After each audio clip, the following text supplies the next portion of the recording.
लेकिन वो सब ये क्वांटम तो फिर बढ़ता जाएगा ना, अगर कोई चाइनीज़ कंपनीज यहाँ आती हैं और वो यहाँ से फिर यूएस को एक्सपोर्ट शुरू करती हैं, क्योंकि यूएस के टैरिफ लगाने का मकसद तो है कि उनकी अपनी मैन्युफैक्चरिंग इंडस्ट्री ग्रो करे और लोग वहाँ मेड इन यूएस चीज़ों पर ज़्यादा रिलाई करें। तो वो अगर पाकिस्तान से वही चीज़ जाएगी, वो चाइना से नहीं जाएगी और होगी वो मेड इन चाइना ही, तो वो क्वांटम अगर बढ़ेगा तो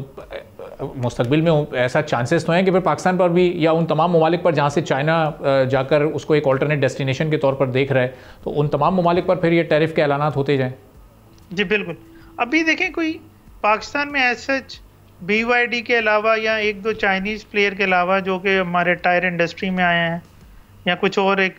छोटे प्लेयर हैं जो कि पाकिस्तान की इंडस्ट्री में है, कोई बड़ा चाइनीज़ प्लेयर पाकिस्तान के अंदर अभी तक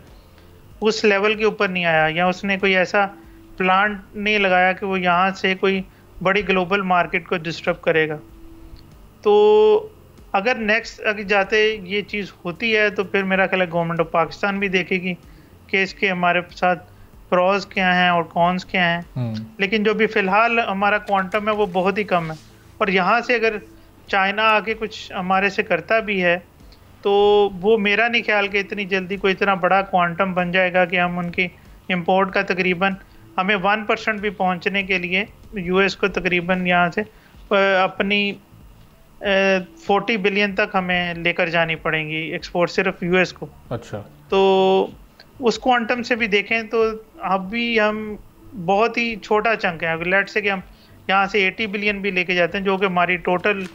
एक्सपोर्ट्स ही 30 बिलियन। तो इस सिचुएशन में वैसा तो सवाल ये भी उठता है कि फिर चाइना की जो प्रायोरिटी है, स्केल पे भी अगर हम खेलें तो हमारे पास रूम काफी है।